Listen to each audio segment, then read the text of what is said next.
allow ourselves the idea that life is not serious. Because somehow you feel if you aren't engaged in something serious, you're a loafer. You're not contributing to the social welfare. So in this way, the artist has a peculiar role in this society. Very, very interesting. Because the artist is a very deceptive fellow. He appears to be the supreme luxury, the irrelevant fellow. You can afford an artist. You can afford to buy paintings if you have surplus money. That's a luxury. So you can support an artist, and we call it fine arts. The completely useless person who makes paintings, which are sort of big labels or posters that you stick on your utilitarian walls to decorate them.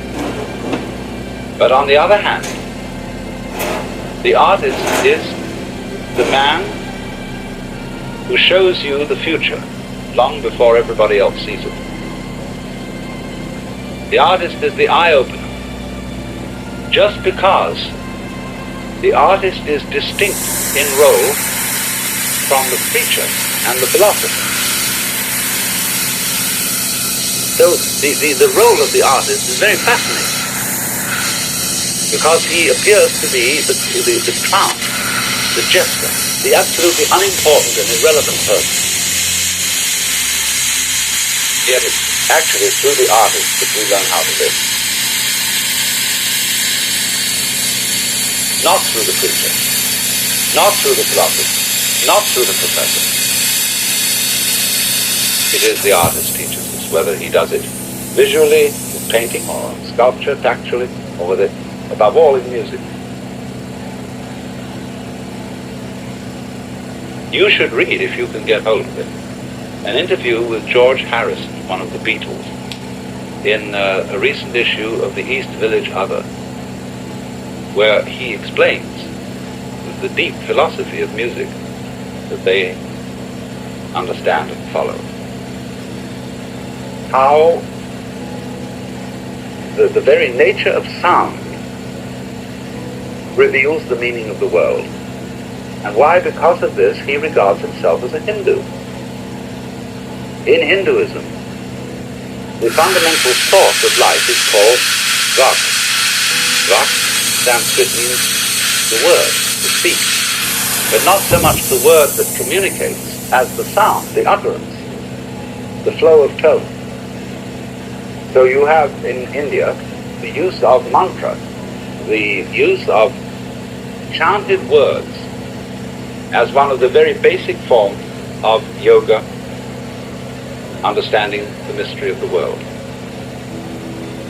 The Hindus use the word Om, which would be spelled out A-U-M, because the letter A, is in the back of the throat. You push it through the vowel to Aum, this is the lips. So the word Om comprehends the whole range of sound. It's called the pranava. All sounds are basically the sound Om, but varied. The word that not only signifies, but also is what there is. Everything is Om. Om, freedom. The whole universe is Om. And it has no meaning, except it is the very pulse of life.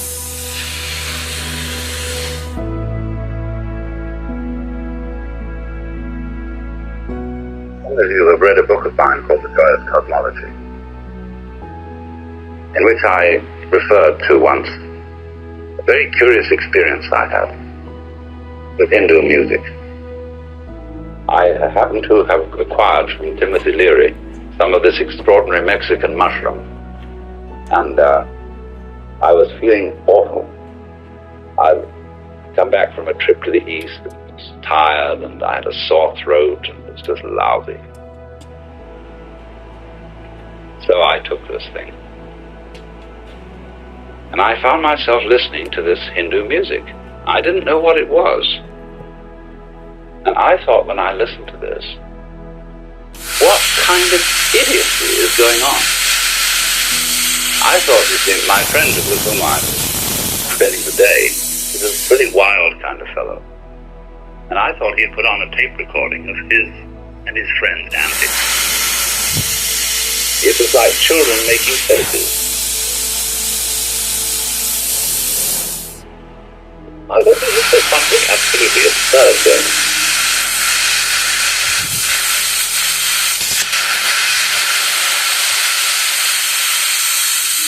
So I said, Roger, hey, let me see the album.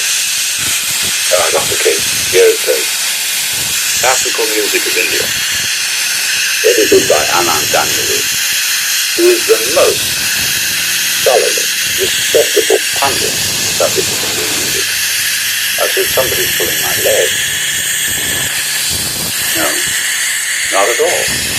Here was this just babbling sound. Not only do the this garbage, but they also could use their voices like oboes. You know how they... You think I've got a close on my nose and do an oboe sound. And it sounded like this. And it was just this whole kind of this children just going out of their heads.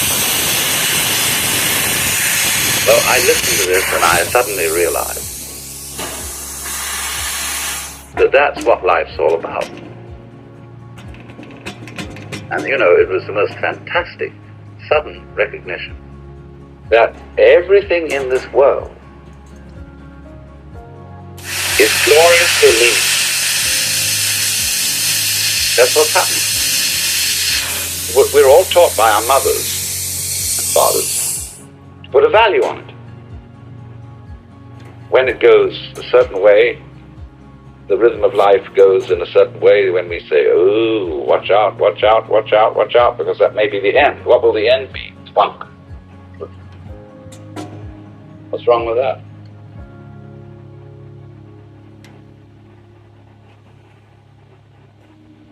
Things that start have to stop.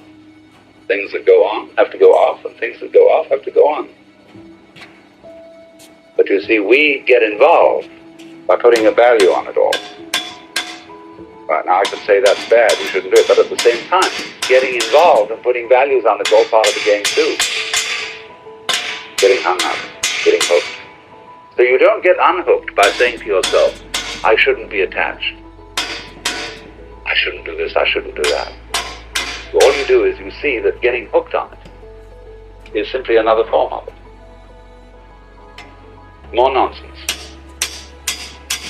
More jazz, but deeper jazz. When you see a fern, it has, first of all, the main branch. Then it has sub-branches. And out of these sub-branches come sub-sub-branches. And out of the sub-sub-branches come sub-sub-sub-branches. And so you get a fern.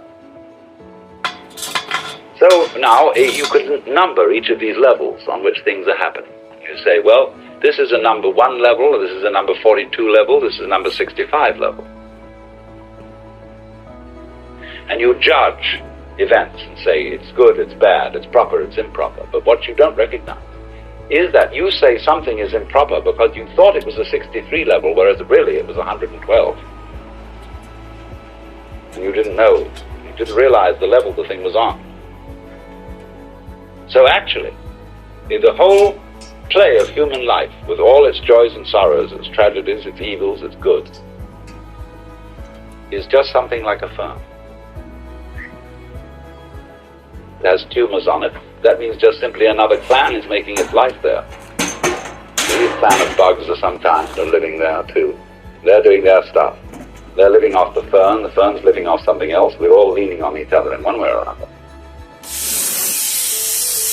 Now I saw this whole thing as this fantastic play.